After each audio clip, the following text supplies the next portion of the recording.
of Omiaron village, founded among rolling hills and whispering palm trees, lived a young man named Aiki. He was known far and wide for his laziness. While others tilled the fertile soil, cast their net into the river, or wove intricate patterns into clothes, Aiki was found dozing under the baobab tree, his snoring echoing through the village. His father, Baba Aiki, a respected elder, often shook his head in despair. "My child, hard work is the only path to a good life," he would say. But Aiki's response was always a dismissive wave of the hand. The villagers of Omiaron were industrious people.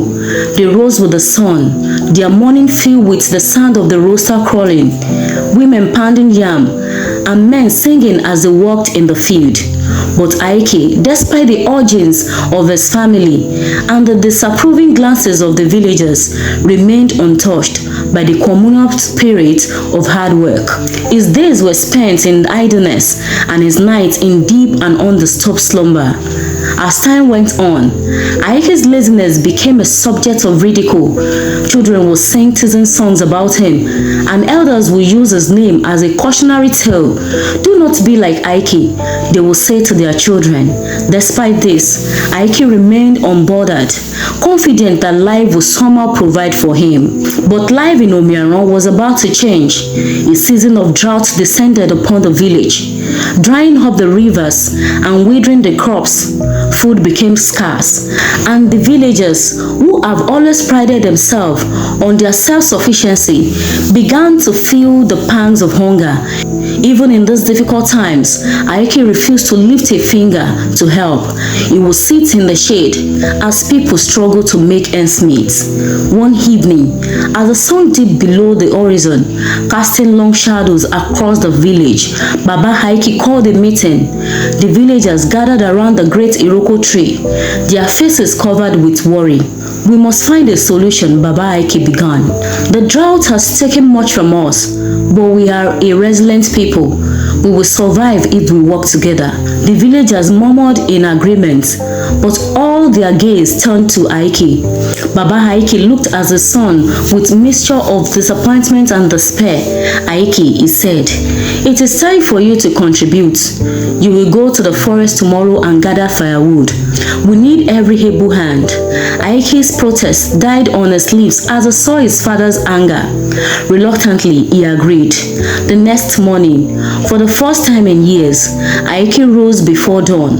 With a heavy heart and a reluctant step, he made his way into the forest. As Aiki wandered through the forest, his mind filled with thought of escape, but the hunger at his belly made him to think otherwise. He gathered firewood slowly, each piece testifying to the fact that he is unfamiliar with hard work. As the sun climbed higher, his muscles ached and sweat poured down his face. By the time he returned to the village, Aiki was exhausted. He dropped the firewood at his father's feet, expecting praises. Instead, Baba Aiki simply nodded. "Tomorrow you will do the same," he said. Day after day, Aiki found himself in the forest gathering firewood. The work was tiring, but with each passing day, he felt a change within him. His muscles grew stronger, his hands rougher. He began to understand the value of hard work, though he would never admit it. The villagers noticed the change in Aiki, but their doubt remained. They had seen too many false starts, too many empty promises. But Aiki, despite his initial reluctance, began to find a strange satisfaction in his labor.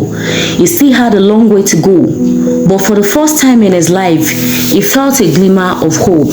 As the days turned into weeks and the weeks into months, the drought persisted and food became more scarce in Omiaron.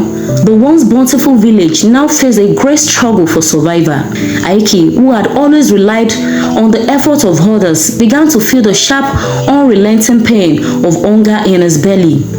One night, as the village lay in silence under canopy of stars, Aiki tossed and turned on his mat, his stomach crumbling loudly.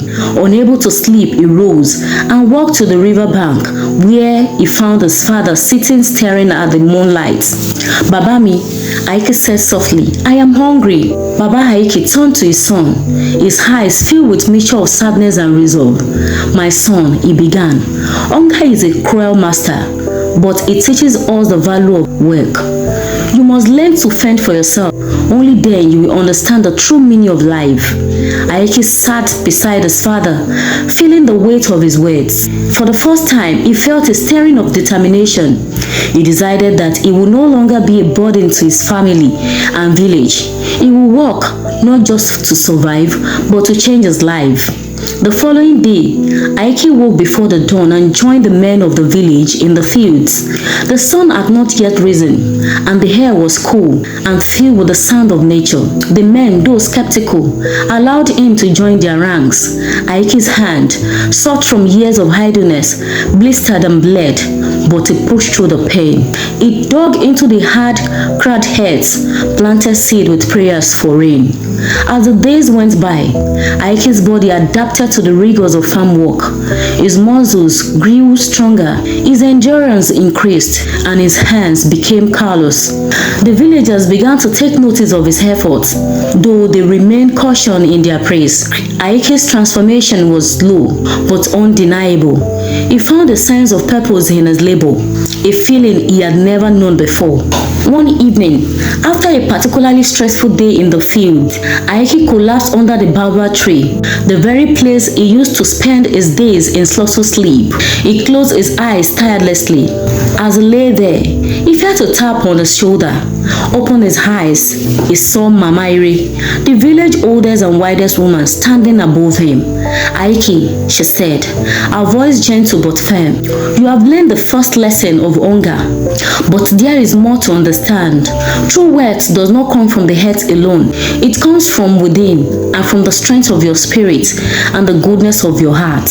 Aiki nodded, her words resonating deep within him. He started to change, but he knew there is still a long journey ahead. He thanked Mama Ire and promised himself that he would not relent. The next day, Aiki joined the hunters in the forest. He had never hunted before, but he was determined to continue.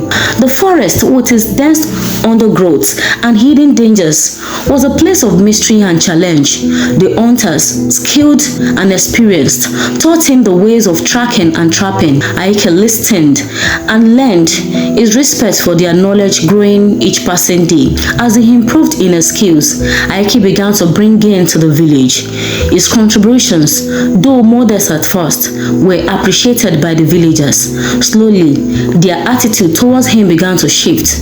They saw the determination in his eyes, and the sweat on his brow, and the strength in his arms. Aiki was no longer the lazy boy who slept while others worked.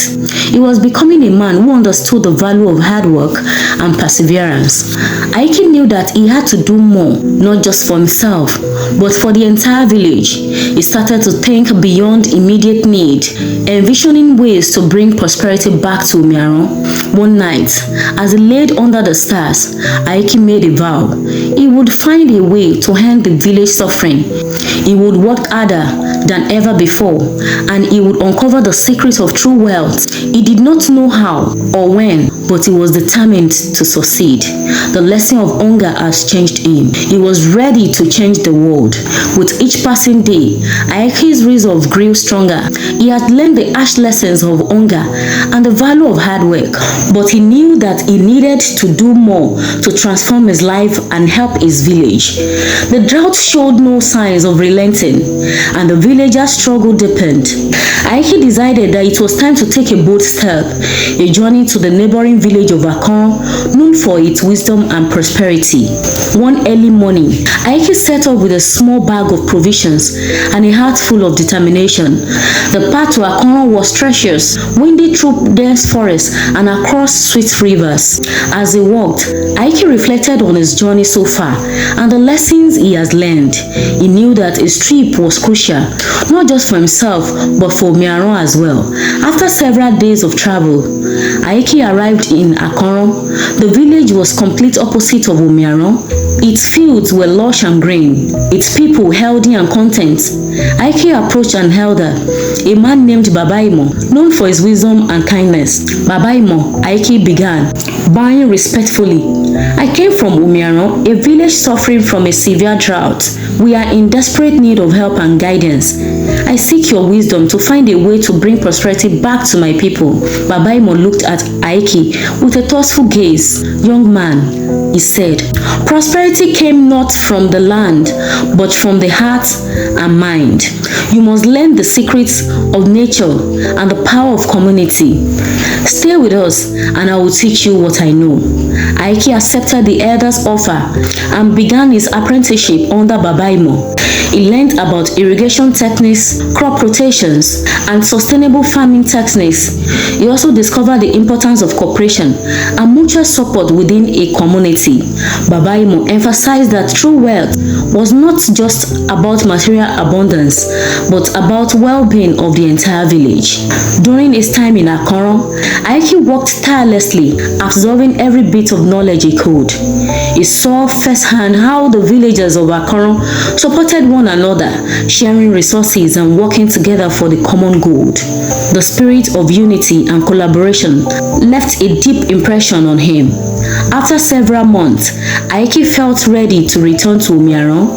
He thanked Babaimo and the people of Akoron for their generosity and wisdom. With a heart full of hope and a mind brimming with a new idea, he made his way back home.